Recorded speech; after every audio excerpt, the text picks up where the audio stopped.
We are live, and I used the studio earlier this week, so I'm going to double check, make sure everything's working. Is that camera right, maybe? It's not working because your microphone's wrong. Yeah, although we've discovered that doesn't matter. It matters some. It matters some. I'm a pretty loud guy, and if your mic's not up to you, then I just sound like I'm even louder than I actually am. You seem pretty comfortable with it. Yeah. Welcome, everybody.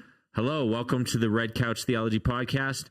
On this podcast, we talk about things, and sometimes we don't even know what we're going to talk about before we talk about it, and then we discover as we go. And this week we know somewhat because, well, it's around money. Well, we know that we're going to try and talk about the subject you preached about, but we don't know which angle that's going to take. I always feel if we tell everyone at the start, it's great for people that want to know. But it gets us too early into serious conversation where we enjoy talking nonsense for a little while.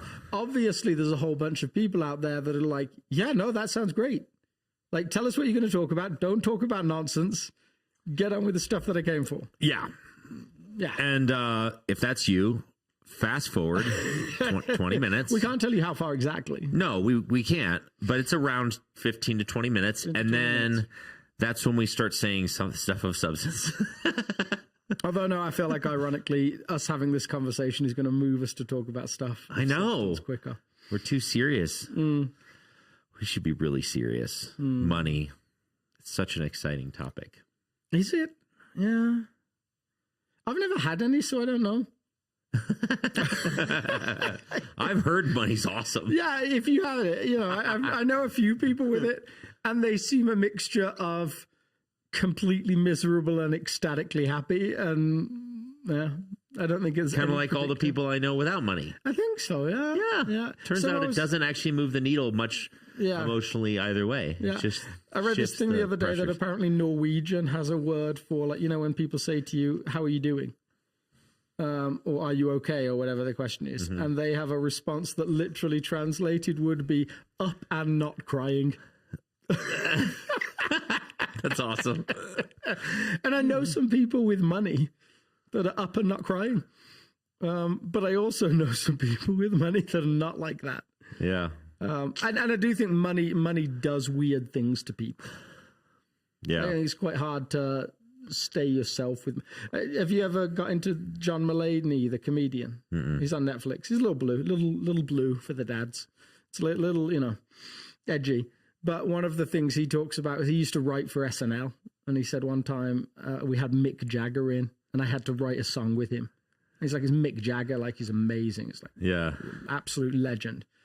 And he said people always asked him after that, "Is Mick Jagger nice?" And he was like, "No, Mick Jagger's not nice. Maybe in his world he's nice, but this is a guy who for 50 years now has had 60 years has had people screaming his name, 60,000 of them a night. That doesn't make you nice. He has someone who follows him around, and when he's thirsty, he goes, Diet Coke, and one appears in his hand. Those things, he's not someone who loses his MacBook charger. Someone's there to carry it for him. He doesn't have any of the things that we have. So his world looks different. So in normal things, when those, when he has to interface on normal things, that doesn't make you nice. That just means you're used to getting your own way. So I think it must change you. You go from having, because then suddenly everyone wants something from you, or lots of people want something from you. Yeah, that's interesting. And then you also, people are used to making exceptions for you. So let me ask you this. One, we could pull up the text in just a moment here, but maybe more at a 30,000 foot level I've noticed that recently, I'm very meandering into this question. Recently, still no idea where you're going. We've talked a lot recently on this show about some of the nuances of being a pastor. And the emotional journey of being a pastor and the struggle of preparing a sermon. And I don't know why. It's just sort of is this just a cathartic? Are we just like shepherding each other? Are we counseling each other as two pastors? Also, that's not what we were talking about just now, other than complaining about having no money. No, the reason I say it, the reason I mention that is because I'm about to ask you a question that doubles down on that sentiment. Okay. And then I'm asking permission to go there. Yeah, you can go so there. So hopefully, for the majority of our listeners who are not pastors, maybe it's interesting to you to like kind of know the inner workings of what's going on in your pastor's head. Are you suspicious that the show might be me whining about all the things I'd like to whine about on Sunday mornings? No. I just actually like some of the content has been like, why do you approach a subject for a sermon this way? Or we've talked a little bit about like, how do you come up with illustrations? Like it started to become, I don't know. That's an answer a question I still don't have an answer to. Anyway, it just popped up recently in 3 or 4 shows. I was like, we're talking about how to be a pastor right now, which maybe is interesting to some of you, but that's not what this show was originally oriented to be. But I'm still going to ask a pastor-like nuanced question anyway, which is, how do you feel about preaching about money? Because I know a lot of pastors who it's not a fan. I like it when it comes up in the text. Like, I think that's always the challenge. Like when you. So for people that, if you're listening, you're not like this is new information to you. It's new information to lots of people, and maybe not even useful information. But church is roughly split between churches that follow a preaching calendar that's like a lectionary, where the pastor has limited choices over the text. Yeah. And then obviously churches where, although we choose to follow the lectionary, I obviously have full control over, what the text is for any given week. So when that's the case, when you are making a choice, you are aware that it tends to be that you get to preach on the things you like, really dangerously, actually. Like your pet subjects come up. C.S. Lewis talks about it actually in Screw Tape Letters. He talks about how he's trying to recommend 2 of the churches in the area. And he says one of the pastors has spent so many years dumbing down the faith for his congregation that it's now him that shocks them with his unbelief. Like, it's gotten so bad. And he said, without noticing it, he's ditched the lectionary and he just revolves around his 20 favorite lessons, like over and over and over and over again. And I actually had, there was a guy in Michigan who said to the lead pastor there, you know what you need to do? Just become really good at 5 talks and just rotate them round and round and round and round and round. Sounds like horrible advice. Yeah, well, he was a businessman, so he said that's what I do with my company, like when I talk to my employees. Great CEO, probably an awful pastor. So I think you're kind of making this choice regularly. And so what I try and do is I try and pick the texts, not because of what they say, but because of, like, I'll pick an overarching letter or an overarching passage of scripture. And then you kind of you have to deal with it as it comes up. So in the Sermon on the Mount, Jesus talks about money multiple times. We have this week where he's not, and maybe 2 or 3 weeks where he's not, but then he's back to it again. Yeah. So I think if you're just saying what Jesus said, well, that's beautiful, right? It's not awkward. You just get it's not your fault. And you didn't fully choose the text. It's not like we did the entire Sermon on the Mount series just so that you could preach get this one week of money. Yeah, I do think I don't love. I couldn't see myself saying we're doing 7 weeks on the subject of money. Yeah. And I don't know why, but I just don't. I just couldn't see it. I've never done that before in however many years. Yeah, I think. I feel like, if you're not a pastor, then maybe a little insight into sort of the inner workings of a pastor's mind when it comes to preaching on money is it does feel like this challenge sometimes because you're like, yeah, you need to be less connected, less owned by your money and be more generous. Oh, by the way, we're one of the places you should be generous to. Oh, by the way, my salary gets paid by that thing. And so then there's like this, it does feel like self-serving to talk about money as a pastor. Yeah.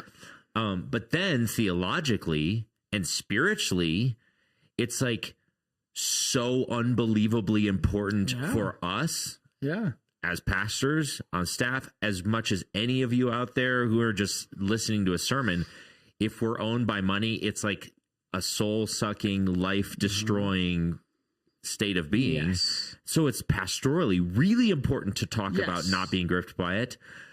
And so it feels like this tension of like, this is really important. We need to talk about it somewhat regularly because the scriptures talk about it a ton. And so Jesus, the amount of times he talks about money in comparison to theft or adultery, I mean, it's just not even close. Yeah, not even vaguely close. He talks about it all the time. And so actually it seems that his deep concern for his followers is that they might get sucked into the materialism of this world. Yeah. And so that I think if you can keep your focus on your focus on this is good for people, this is a spiritual practice, a spiritual discipline that will lead them closer to the way of Jesus, that's helpful. I think you also realize that becoming a pastor is a anti-materialist choice. Yeah. Like, I don't know any pastor that could not make more money doing something else. Yeah. Well, there's some on TV. That's true. Yes. I forgot about those guys. Yeah. They have literally, they're doing pretty well. They're doing pretty well. By the way, no local church. As a side note, if you ever see a private jet on the line item, I give you my permission right now to buy it. To stop giving to this church. Yeah. Yeah. There you go. And yet you also recognize that for everybody, the line is somewhere. It's not always the private jet. Yeah. In actual fact, it's one of the rare places where people have very decided views on what the maximum income should be. Yeah. And way, way lower than like if you're a shareholder in a company. Yeah. Like a lot of stakeholders in a church would put their pastor's salary way lower than a shareholder in a company would put their CEO's salary. Yeah. And there's probably some good reasons for that. But it is, and South, I think, actually has done a good job of, and I set salaries for people other than me.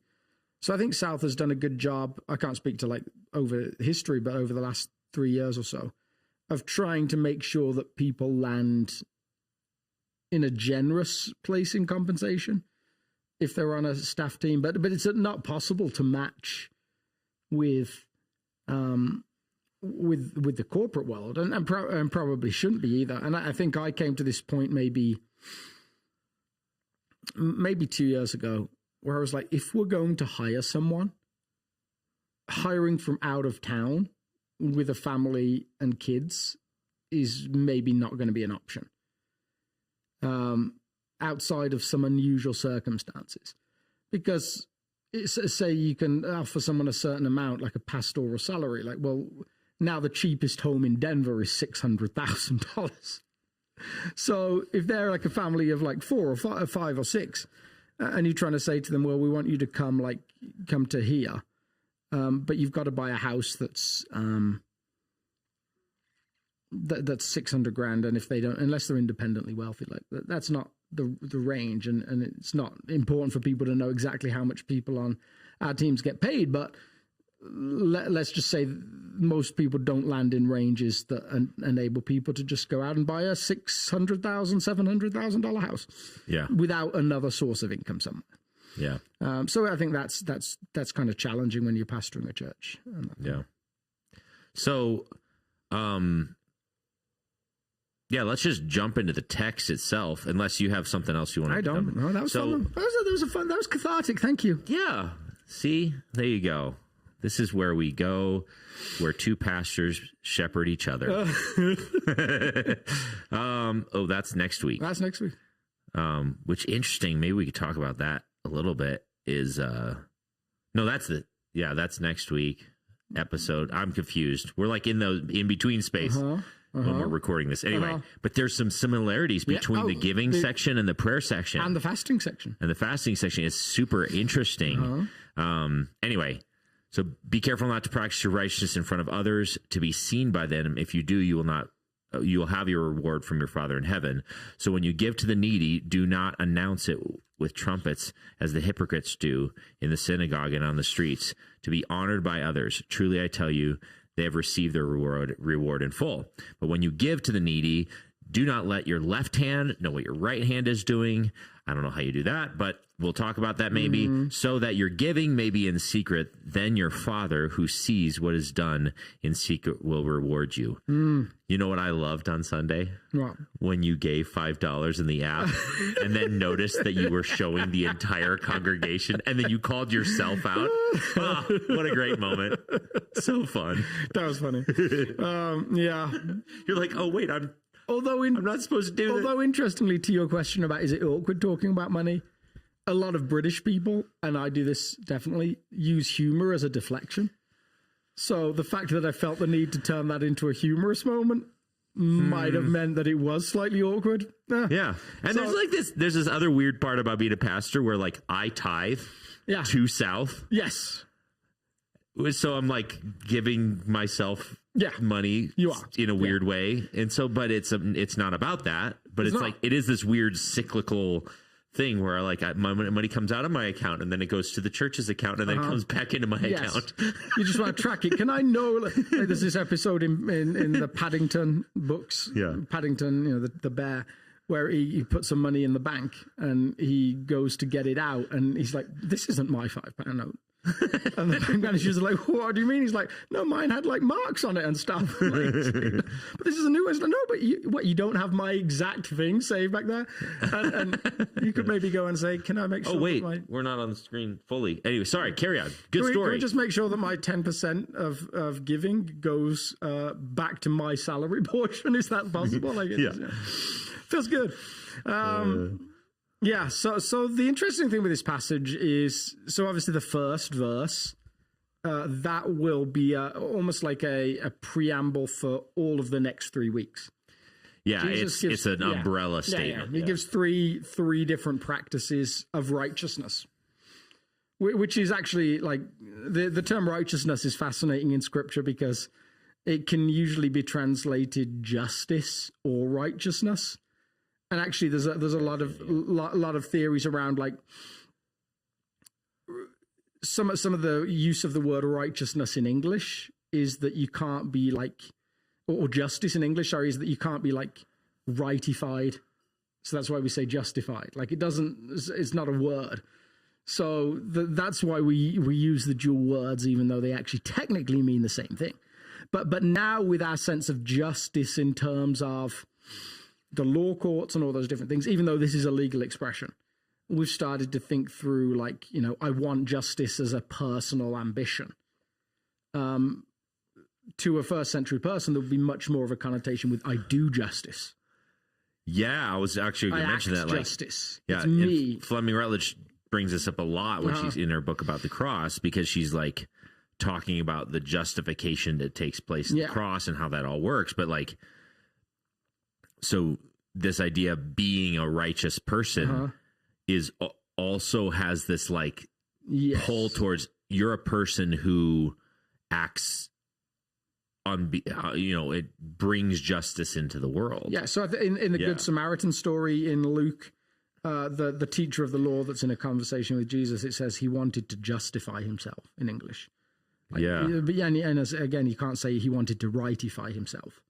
Yeah. But he wanted to do actions of justice that would speak to his relationship with God. Now, there is a little bit of a misread in some of those ideas about first century Judaism. Like, and E.P. Sanders was like the scholar that really nailed this.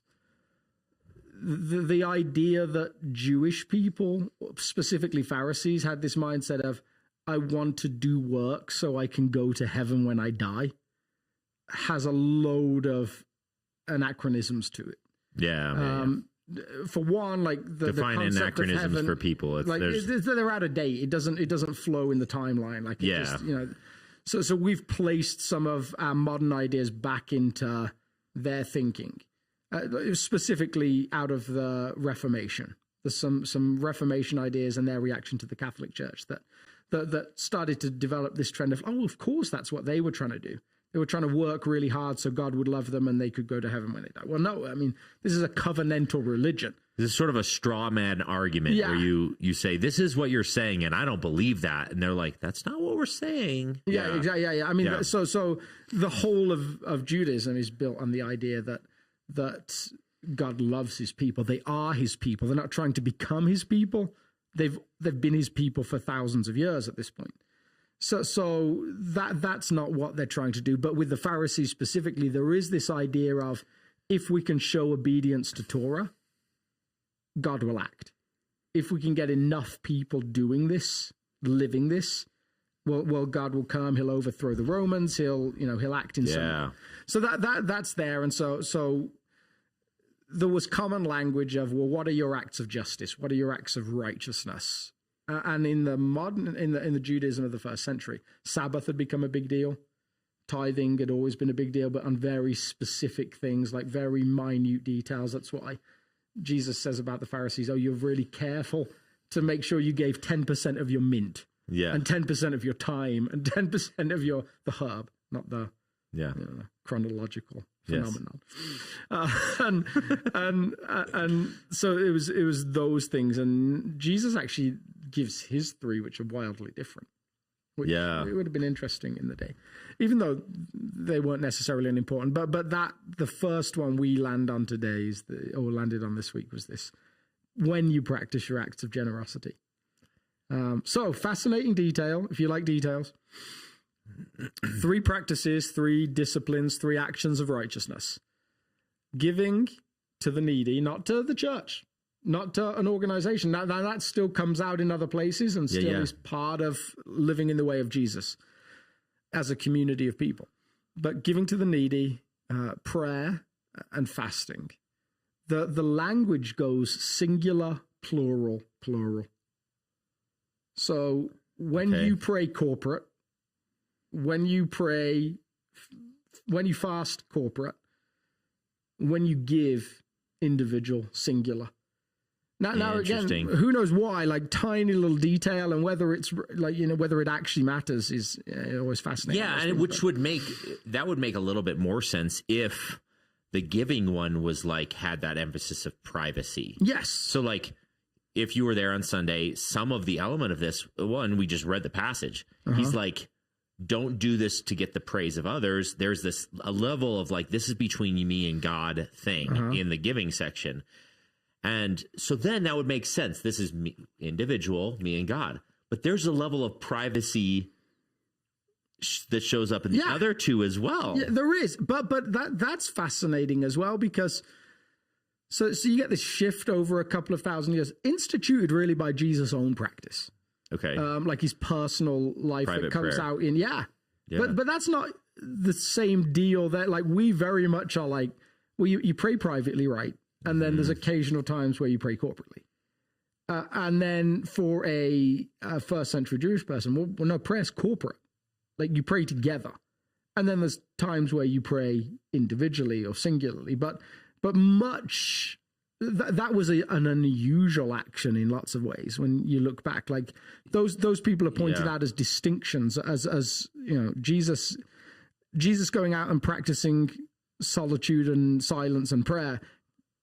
People aren't regularly doing that. That's an outlier. And part of that comes from the idea of the sacrificial system and the temple. Yeah. There was like places and ways that you're supposed to do this, all of which were like, you go to the temple to have this kind of interaction. You need a liaison, which is the priest, to have this kind of interaction. And so the private thing was a little bit foreign. It even comes like when Solomon dedicates the temple, First Chronicles 8, Yeah. I think.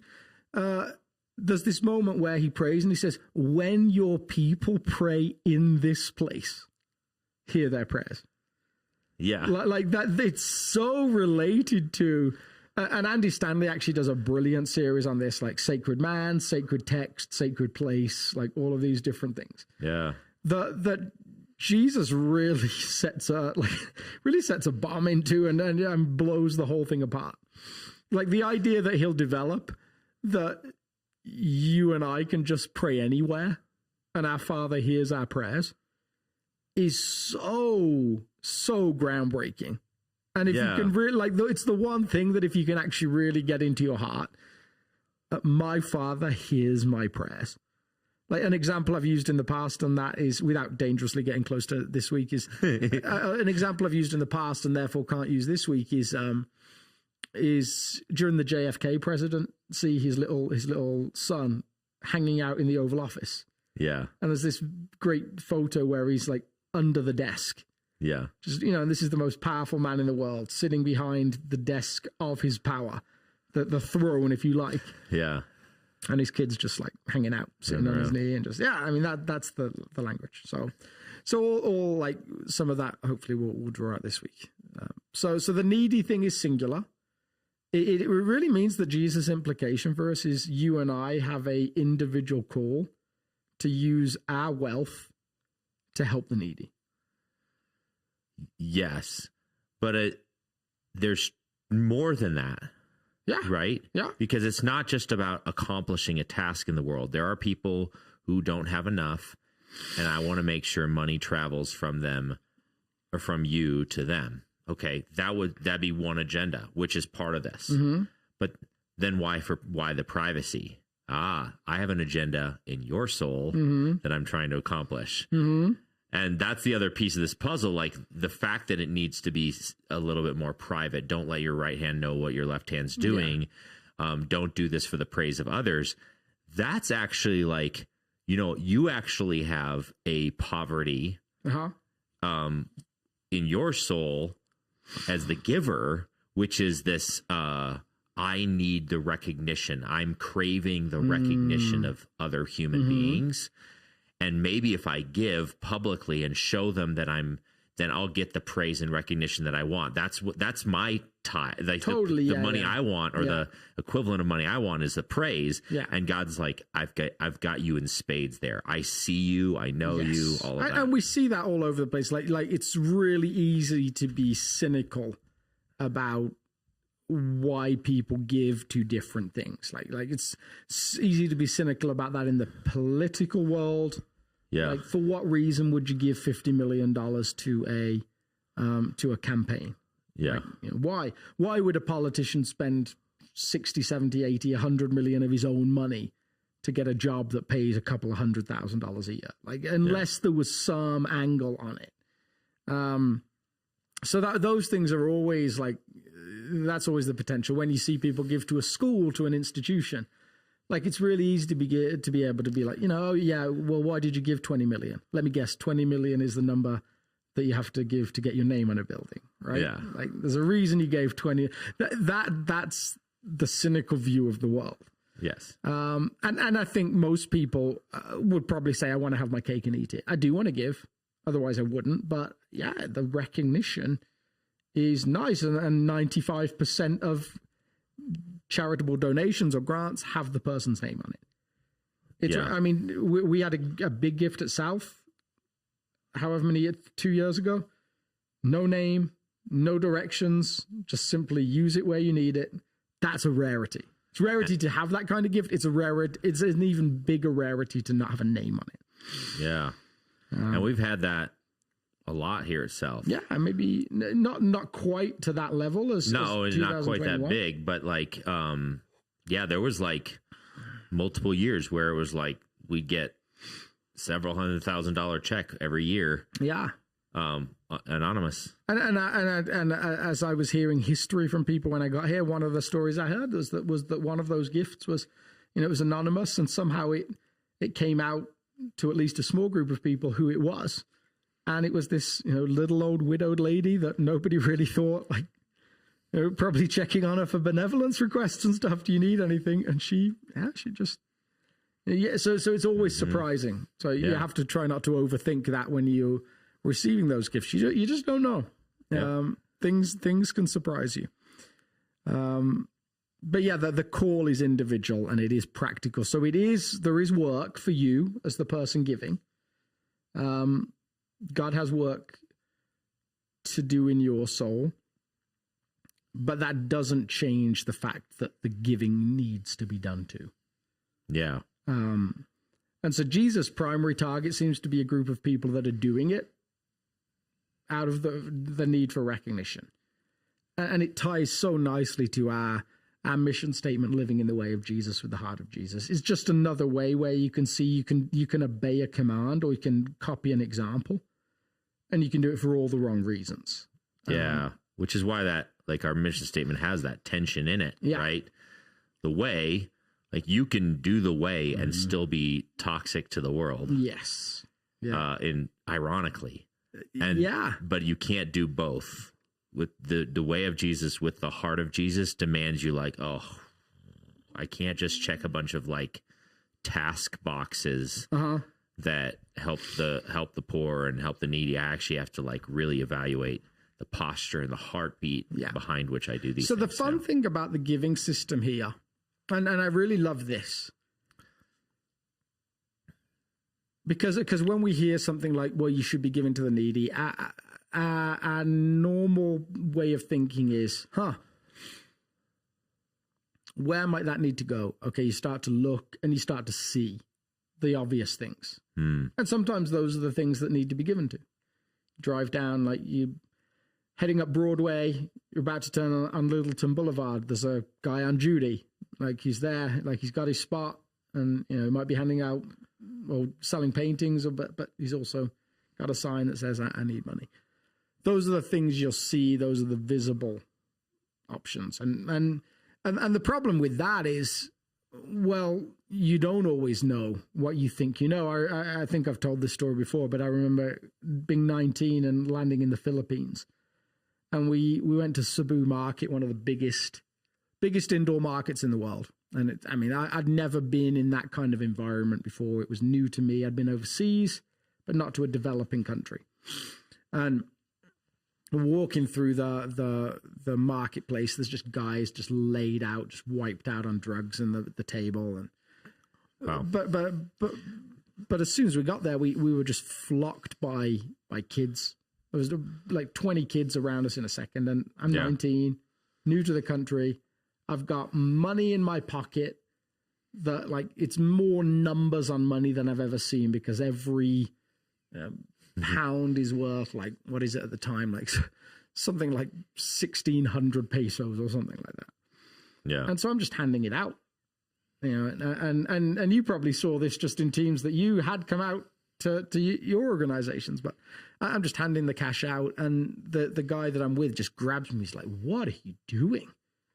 I'm like, "Well, don't they need money?" And he's like, "You don't know." Like, one, just on a practical level, they'll follow us around for the rest of the day. But two, there's plenty of rich families in these areas that don't know what to do with their kids while they go to work. So they just dress them in rags and say, go hang out with the other kids. Like, if you get some extra, it's worth getting some extra. Like you said, you have no framework for what's needed here. You've got here and you're just dumping money on it. Not a lot of money, because I didn't have that much, but felt like a lot to me.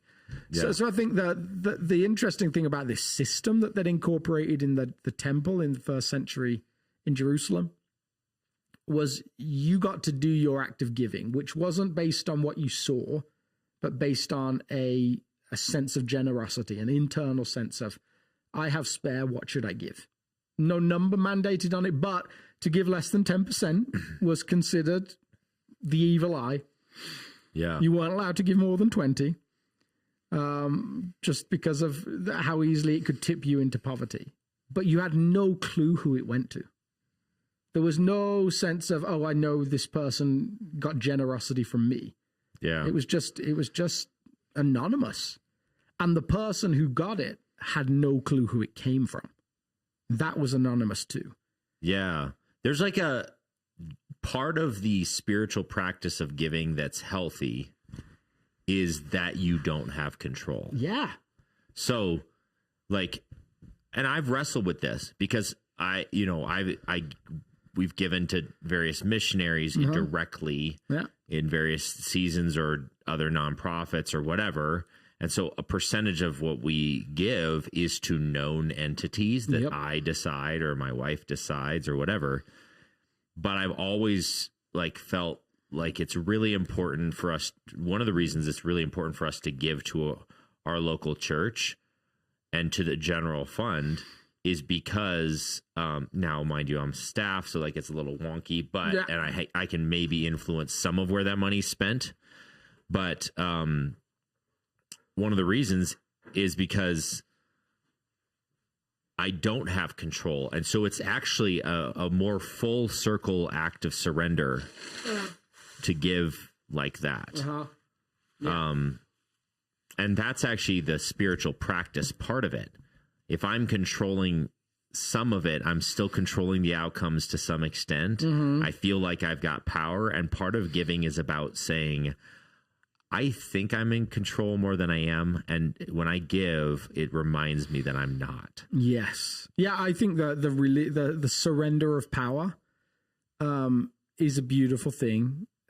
There's a trust in place that God will provide. I think that part is fascinating on a couple of levels. I was chatting to a couple afterwards, and we were just talking. They were learning some stuff about giving in their own lives before this, and so I think it was encouraging to them to hear us talking about it as a church.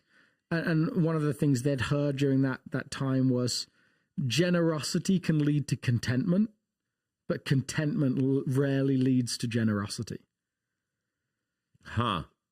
So we tend to think when I've got plenty and I can be content, like I've got enough, I'll start being generous. Yeah. And it very rarely happens. You usually find a way to expand your life to absorb your income. And anyone who's ever got a pay rise knows exactly how that works. It doesn't matter how much the pay rise is, unless it's absurd. Yeah. But, you can say to someone, oh, yeah, here's an extra 20%. And within a year, their life will have expanded to meet that 20%. Yeah. You'll find something to do with it. How did I ever survive without this? Absolutely. And so you very rarely get to that place where you're like, okay, we're content. We've got everything we need. Everything's good. We're going to start being generous. Usually at that point you decide, the car I had for however many years is no longer good enough. We need a bigger house, or we need to add a horse or something like that. Yeah. Generosity does often lead to contentment. You get to realize, I didn't need the things that I thought I was so convinced that I needed.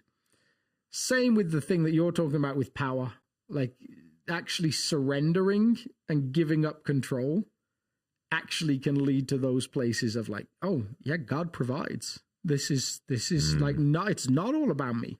Same as the principle of Sabbath that we'll get to at some point during the Sermon on the Mount, I think, ish.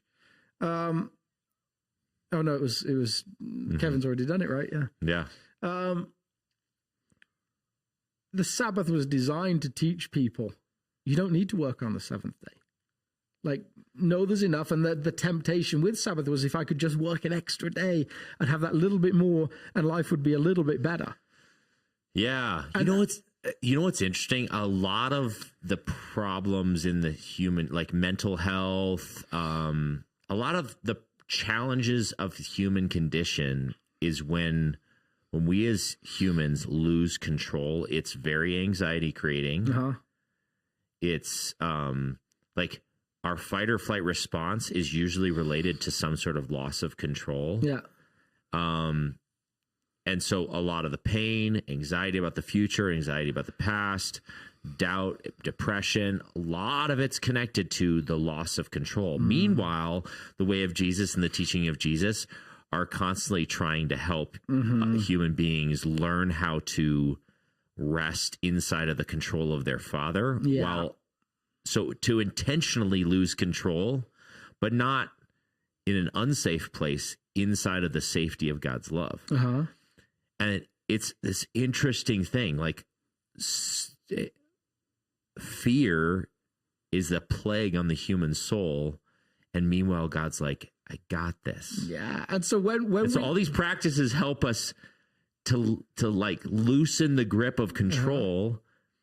And then we find out, oh, he does have it. I didn't, all these years I could have been not freaking out about this issue.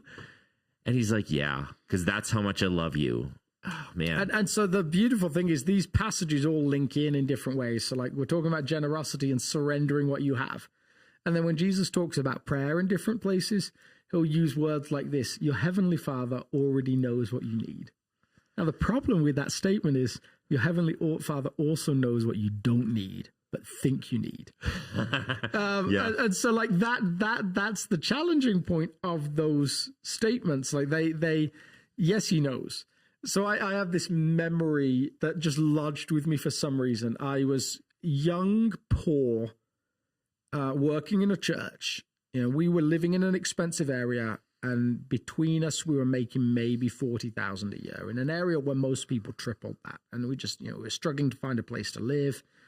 And one little treat of the year was that I got to go to a conference in California. And so every year I could take Laura with me if we paid for her airfare and paid for her food. Because I already had a hotel or an Airbnb, already had a car. And so this was like our 6 days, 5 days, just the two of us on vacation in this beautiful place that we just couldn't afford to go to usually. And because I rented so often for work, 15-seater passenger vans going out all the time, like I was clocking, I think I figured out at one point I had a rental vehicle, like 1 out of every 4 days of the year or something like that. So these points would just stack up and stack up and stack up. And this like status would stack up and stack up. So at one point I'm a platinum member with more points than I know what to do with. And so every time I would go on this trip, they would upgrade us, or we could upgrade with points or whatever. And so I remember this time we're on this trip, and for a guy that was driving around in a 1999 Acura, that was dangerous. Like the brakes sometimes just stopped working. We were driving around in a BMW 4 Series convertible. Like it was the nicest car I'd ever driven at the time. And I remember driving along thinking, this is so good. Like this is a good life. The top comes down automatically. It's got all these different settings and stuff like this. We're just here and we're having fun. And we pulled up to the lights, and next to us, this red Ferrari pulls up, driven by a guy who, if he was 17, he only looked 16. And then he pulled into the country club, like off to do whatever. And I remember my face just went from this big smile of life's great, to just like, flipping guy, like, just ruined my day. And you just realize in those moments, there's always another thing. Yeah. Like there's always another house. There's always another. And so when those things are the felt need, your heavenly Father knows what you need. He also knows what you don't need. Yeah. I had a little bit of that experience this morning when I went to the gym. As I was pulling out my car, and I'm driving the nicest car I've ever had in my entire life. But there was a little high school lacrosse team was there for practice and stuff, and they were all leaving right when I was leaving. And so one of the kids gets into his car, and I'm pulling out. I turned over and I looked, and suddenly I see like he's probably 16, and he's driving in a $120,000 car. And I was like, that was brand new. It still had like brand new car. I was like, I hope he borrowed that from his parents. But he probably didn't. Probably not. Yeah. But I was like, okay. Yeah. So there's all sorts of like parables or proverbs or fables that have been developed over the years to demonstrate what we already know, that the grass is greener on the other side. That there's always another thing to own, all of those different things. Jesus, with his generosity and his prayer, will deal with both of those aspects. Yeah. So remind us, okay, it's Thursday after you gave this message. Mm-hmm. If you had one thing that you really hoped stuck, that was like, this is really, really important for people to remember, and they heard your message, and now on Thursday they're like, oh, that's right, that was a really important message. What was that thing again? So the statement I came up with at the end was, generosity begins with a why, but it includes a plan, and it ends with an action. So the why part is important. Why am I giving? Yeah. Okay. It's the and actually Jesus refuses to give one other than it's what your father would do. Like he doesn't have, like he doesn't actually go to the it's good for you place. So he gives multiple whys that aren't good. Yeah. Yeah. Like to get the praise of other people is not a good why. So why? Okay, if that's not what it is, then why should we give? He's like, just cuz. Yeah, and then with this little caveat of, and your father that sees what is done in secret will reward you. Doesn't say what the reward is, and God's rewards are always fascinating because sometimes on a human level they don't necessarily look like rewards. And even Jesus even like plays on this when Paul is called. He receives the calling of God, and the language that Jesus speaks to a guy called Aeneas is, I will show him how much he must suffer for my name. It's kind of ominous in some ways. I also love that that's the tipping scale for him. It's fine. Okay, fine. If he's going to suffer, I'll go tell him. This is going to be amazing. Yeah. Anyway. So there's got to be a why, and the why. Yes, there's some reward to it that is mysterious, but in reality, you're copying the ways of your father, and as followers of Jesus, that should be enough. Yeah. It does include a plan, and I think the challenge there is that I wanted people to just play with is without a budget, it's very hard to be generous, and specifically about without a budget for generosity. Yeah. I think the statement that I gave people was, if you want margin for generosity, well, then budget margin generously. Like, what's the blank space in the budget that says ? I don't know yet. And it might start with $10, and it might start with $50. It might start with $5,000, like depending on you. But your space to be able to say, I feel a need and I'm going to give it. And then the hard part, I think, for us as human beings is the last piece is that requires an action, because so many things just float as good ideas. I've just been listening to some great leadership material from a guy called Carey Nieuwhof. And one of the things he talks about is in any realm, a B+ plan executed beats an A+ plan that doesn't happen every day of the week. Yeah. I think Steve Jobs is famous for saying something like real inventorship or something like that. Interesting. Yeah. Like no one remembers the best ideas of the 20th century that didn't happen because they didn't happen. So somewhere it's like, it doesn't matter if you feel like everything's aligned, whether you really know why you're doing it or whether you've got a great plan, but actually just say, no, I'm doing this week, this month. And that was where the iPhone illustration of just how easy it is to give to something now. Yeah. You don't have to take cash with you.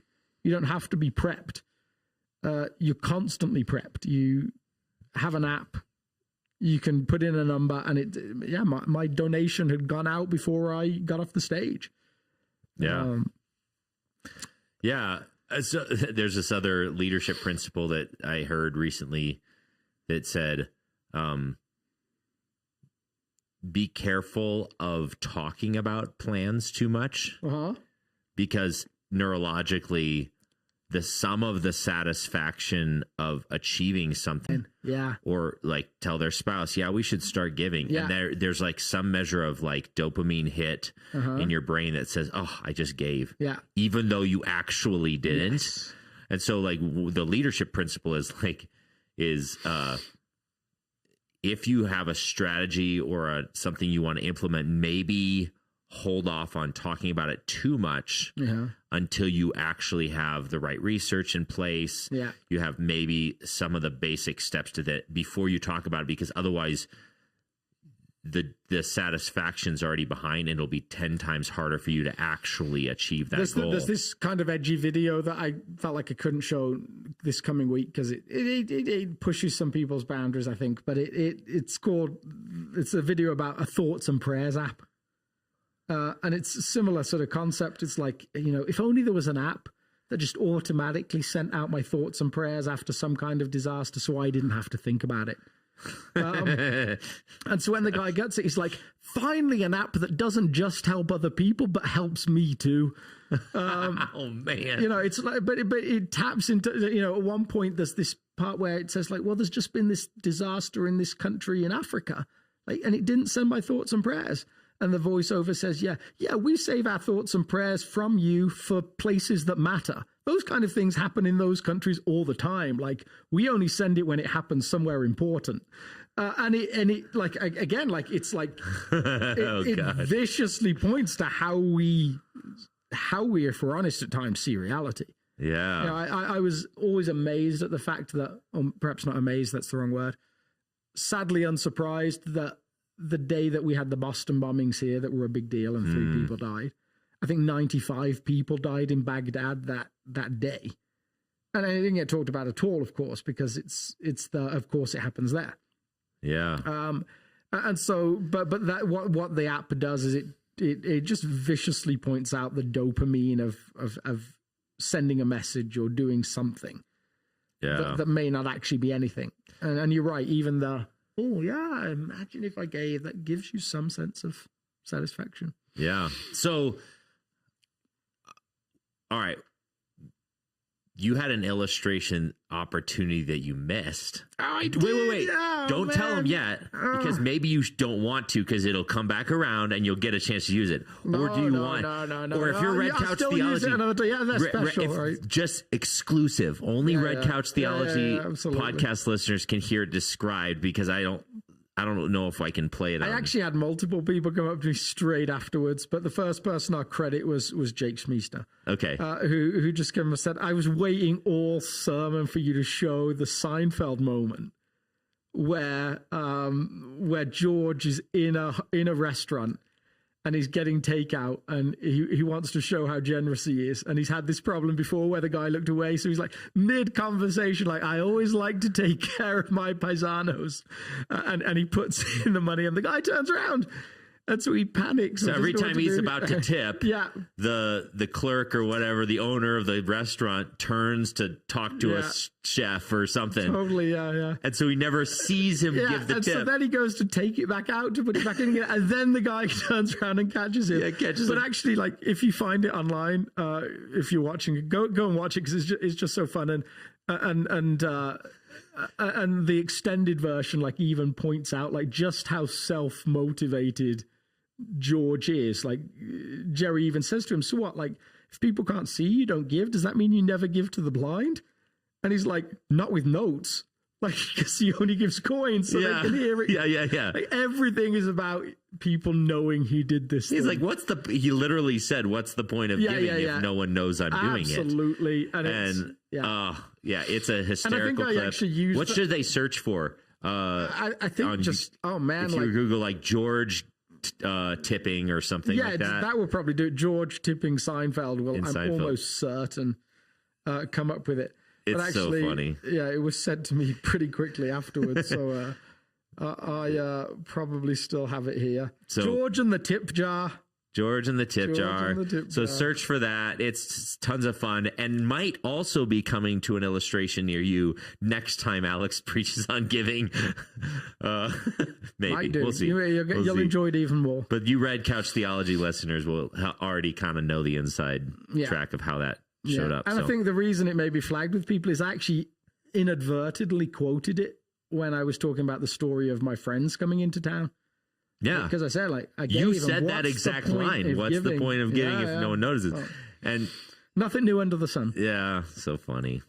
Yeah. All right. Well, we didn't have any questions this week. By the way, if you're a listener, feel free to ask questions. We've noticed that if we don't like put it in the service as much, y'all forget. But if you're a regular listener, feel free to always just be ready to ask a question.